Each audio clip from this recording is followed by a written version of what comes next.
अस्सलाम वालेकुम students. SML Pakistan mobile repairing institute के एडवांस लेवल कोर्स में आप तमाम स्टूडेंट्स को खुशामदीद कहता हूं। आज की हमारी ये क्लास एक और प्रोटोकॉल जिसको एसपीआई प्रोटोकॉल बोलते हैं। एसपीआई का मतलब है सीरियल फेरल इंटरफेस, और ये प्रोटोकॉल जो है I2C प्रोटोकॉल का अपडेट वर्जन है। I2C से ज्यादा एडवांस है, ज्यादा तेज है, मतलब इसमें जो कम्युनिकेशन होती है वो I2C के मुकाबले में 2 गुना ज्यादा स्पीड के साथ होती है। I2C प्रोटोकॉल में 2 लाइनें होती थी, इसमें 4 लाइनें हैं। कौन सी 4 लाइनें हैं और उनका क्या तरीकाकार है, वो किस तरीके से कम्युनिकेशन करवाती हैं। अच्छा, ये जो है ना, एक नंबर जो इसकी लाइन है वो है मोसी। मोसी का मतलब है मास्टर आउट स्लेव इन, मतलब कि सीपीयू जो डाटा या जो लाइन आउट करेगा और स्लेव जिसमें वो लाइन या डाटा इन होगा, ये वो लाइन है मो सी, मास्टर आउट स्लेव इन। ठीक है, ये देखिए, एम से मास्टर, ओ से आउट, एस से स्लेव, आई से इन, मतलब मास्टर आउट स्लेव इन। ओके हो गया। ये आगे हमने लिखा भी है, आप देख सकते हैं, मास्टर आउट स्लेव इन। ठीक है, दूसरी लाइन जो है इसमें इस्तेमाल होती है वो है मीसू।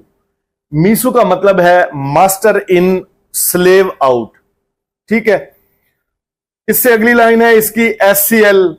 ये वही धड़कन की बात मैं आपको बार बार मिसाल देता हूं, ये फ्रीक्वेंसी है, क्लॉक फ्रीक्वेंसी। अगर ये फ्रीक्वेंसी रुक गई तो कोई डाटा नहीं आएगा, ना डाटा जाएगा, ना ही कोई कम्युनिकेशन होगी। और अगर कम्युनिकेशन नहीं हुई तो आप जानते हैं कि क्या होगा। अच्छा, एसपीआई प्रोटोकॉल में चारों लाइनों पर एक जैसी जीआर होगी, 300 से 800 के दरमियान, और यहां पर 1.8 वोल्टेज करंट होता है। 1.8 वोल्टेज का प्रेशर जो है ना, उस प्रेशर वाला करंट होगा।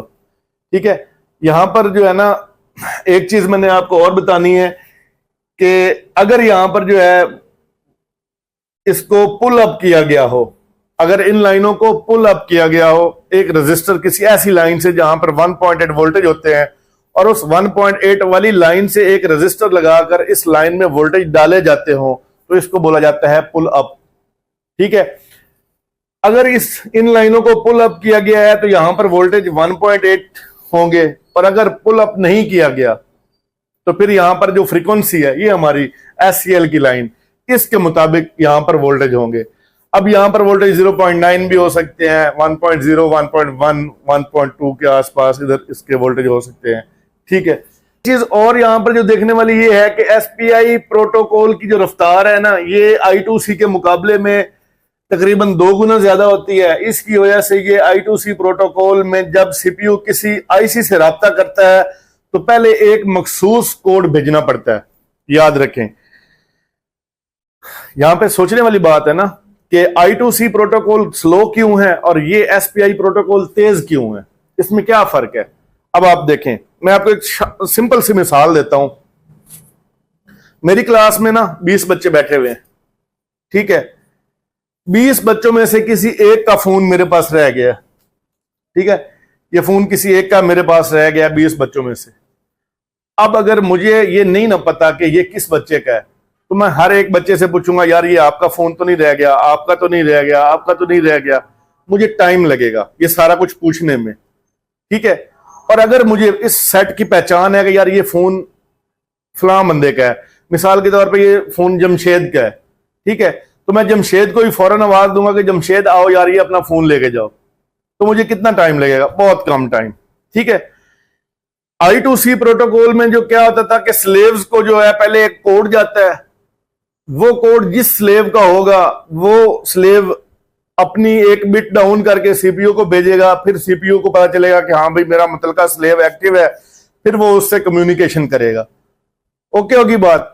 लेकिन जो एसपीआई है ना, इसमें एक चीज बेस्ट है, एसपीआई के पास पहले से ही जो है ना हर स्लेव के लिए एक लाइन है।